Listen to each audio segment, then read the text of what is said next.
एक सुंदर गांव में एक बुद्धिमान नारी रहती थी। उसका नाम था लीला।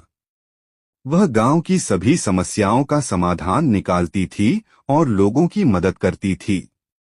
गांव के लोग उसे बहुत सम्मान देते थे।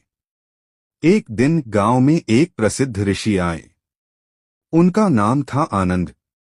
ऋषि ने गांव में शांति और प्रसन्नता देखकर लीला की प्रशंसा की।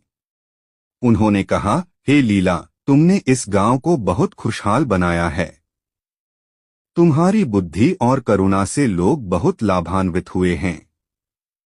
लीला ने विनम्रता से कहा, महात्मा, यह मेरा कोई विशेष गुण नहीं है। मैंने भी जीवन में बहुत संघर्ष किया है। मैंने देखा है कि दुख और सुख जीवन का हिस्सा हैं। हमें इन दोनों का सामना करने की शक्ति होनी चाहिए। ऋषि ने कहा, तुम्हारी बात सही है लीला। जीवन में उतार चढ़ाव आते रहते हैं। महत्वपूर्ण यह है कि हम इन परिस्थितियों से कैसे निपटते हैं। हमें धैर्य और शांति बनाए रखनी चाहिए।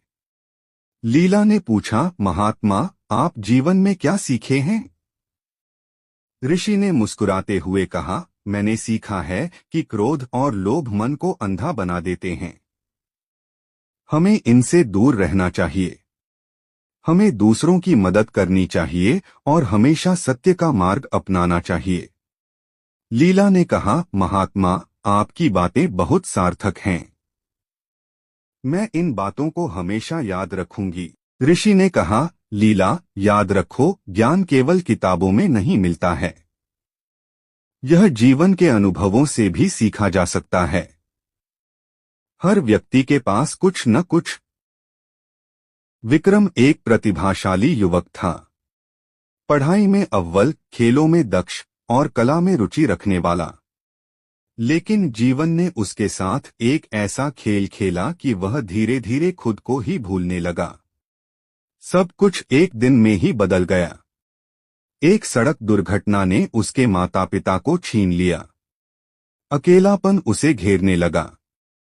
घर जो कभी खुशियों का घर था, अब एक खालीपन सा लगने लगा।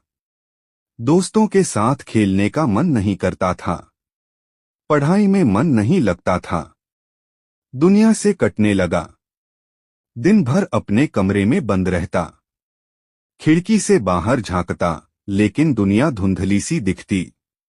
लोग आते जाते, हंसते खेलते, लेकिन उसके लिए सब कुछ बेजान सा लगता।